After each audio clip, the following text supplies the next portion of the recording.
So to start, can you tell me why you think you would be the best leader for West Haven? I believe I'd be the best leader for West Haven because a lot of the problems throughout the city are contingent on the bad financial condition and our deficit growing.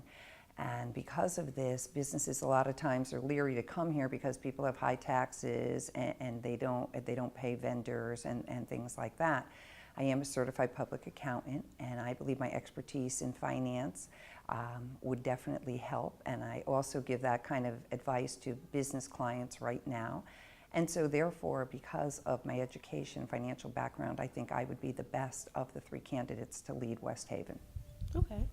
A major part of your platform is fiscal reconstructing, excuse me. Can you explain what cuts you think need to be made and why?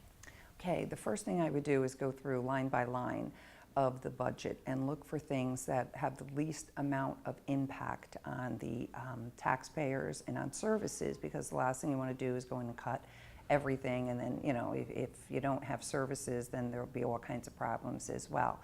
There are different things that I've looked at. I don't like the idea that during this financial problems that we've been having, that they've been creating new positions. They shouldn't be creating any new positions. We're having problems funding the ones that we have. So also health insurance is another big thing that we need to really look at, because they have a thing called the agent of record, which is the person who would oversee health insurance. And a lot of times they hire somebody as a political payback, if you will. Okay, we'll give you this job type of thing. I would rather deal with a professional that's going to do the best job for the city of West Haven, because health costs, as we all know, are on the rise. And back to what I said about new positions, we are self-insured in the city of West Haven. So because of that, we have to go now, and every time you add somebody to the insurance with the family, the more people you have, statistically speaking, the higher your insurance costs are going to go. So those are two of the areas, but I would look to is doing cooperative programs with people and maybe pooling resources. There's a lot of different things that I don't believe have been explored, that I would explore every option of cut spending with the least impact to services or personnel. Can you give me an example of something you don't think is explored by others? Well, one of the things I think there was just an issue actually with a payroll change, and I don't think anybody, in other words, when an auditor comes in and they do an audit, they do what they call a sampling. What we need to do is look through the payroll, make sure the job descriptions match the wages that are being paid and that type of thing. That's one of the things I would do.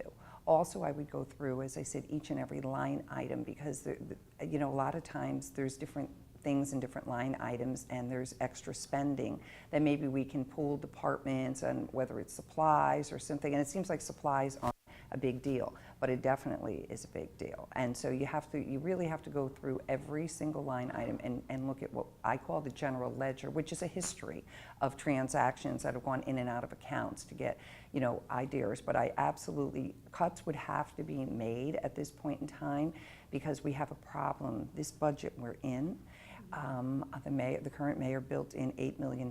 Now, if Connecticut, and I hope they do, signs on to a budget, they're going to offer a bailout that he will be able to apply for. However, that's an annual thing, I'm understanding. So what happens next year? It's already been built into the budget and it's been spent already.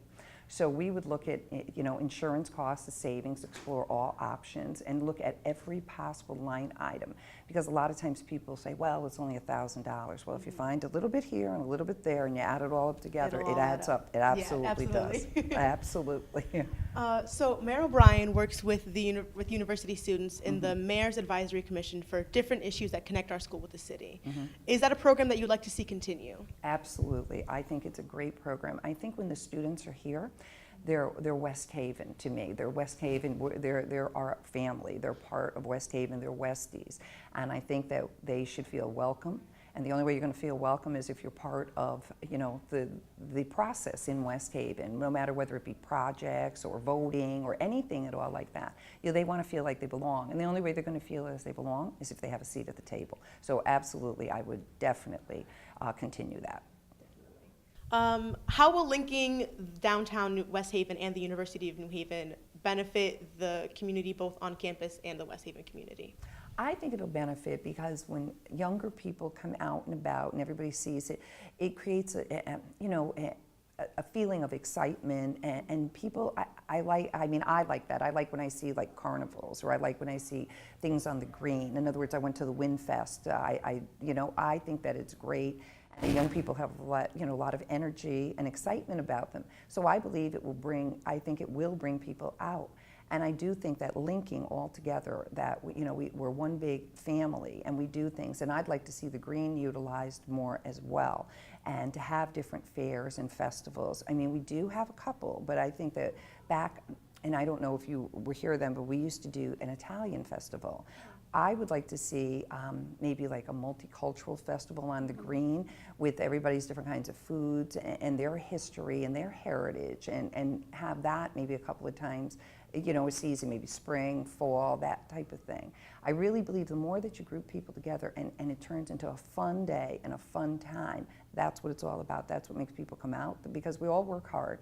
And when you want to play too, and you want to be able to enjoy yourself. So I think we are underutilizing our green right now as well in the downtown area. And I would like to see, a connection between UNH and the green, because again, the Wind Fest was very good. It was an excellent, it was very, very, I thought, very good attendance this year when I went, very, very good. So I would like to see more of that. Okay. What are your thoughts on the development of the Haven and the Acorn Apartments in Allentown? Okay. The Acorn Apartments in Allentown, I spoke in favor of it twice at P&Z meetings when they first were talking about the Atwood. I am in favor of it. I believe in what is going to go down there. I think it's an absolutely beautiful building. I have not been inside, but the outside is beautiful, and it definitely enhances Allentown. The only problem that I was concerned with was the parking lot that went with part of the next phase.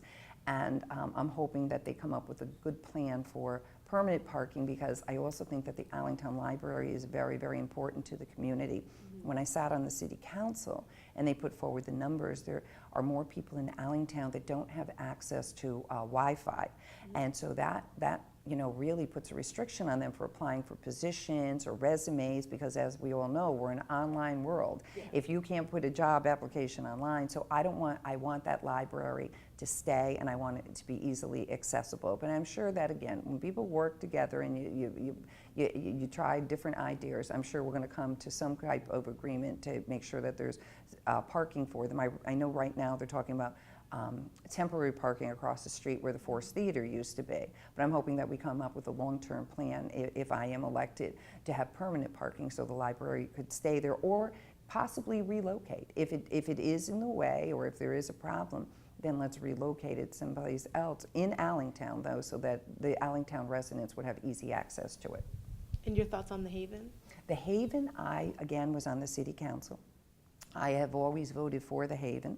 I voted, in fact, I was the finance chair, and we did a lot of work to get things done happening quickly, to get 6 unanimous votes, which is not an easy task on the city council, but we got 6 unanimous votes to bring the Haven forward.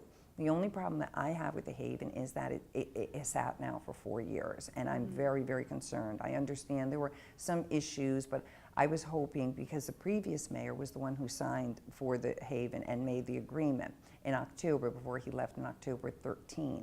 So I can understand a couple of years, but 4 years later, I'm extremely concerned on, how soon really it's going to be developed. Now, I know they knocked a house down, and I know now they're saying fall or spring, but I'm concerned. I'd be happy when I see shovels in the ground and actual construction and things going on down there, because I think now that all the houses have been boarded up and people have moved out, I think it's imperative that that project go forward to clean up that area, because it looks terrible right now. So I have always been in favor of the Haven coming, absolutely. You've been fairly critical of Mayor O'Brien and his administration. Do you think that this will hurt your chances at gaining some Democratic votes? Well, I won the primary, so I would think not, because again, even though it was a small margin, it was larger than the margin that he beat the former Mayor John Picard in. So I would hope it would get Democratic votes. What I think is harming the Democratic votes is the idea that Mayor O'Brien came to my headquarters and he went and he said that, he shook my hand, he conceded, He congratulated me. He said he would work with me. We're all Westies. Let's all work together. I'll make the transition easy. Well, then what happened was he decided to do the right. Well, once you do that, now it is going to split the vote. So I am concerned about that. There's no question about it, because this way I would hope that the Democratic people, or at least some of them, you know, everybody, just because they're in a party doesn't mean you necessarily vote that party. But I think the writing candidacy is splitting the vote more than any other thing right now. Do you think that makes it harder for voters to understand exactly, I guess, where you all stand as Westies and as Democrats on the future of West Haven? I think it not only to what you said, absolutely I do, but I think it also makes it very confusing, because you're voting here, you're jumping here, you're jumping there. It's hard enough and confusing enough for people to vote, but then when you add other lines and other things to the ballot, it just makes it very, very confusing.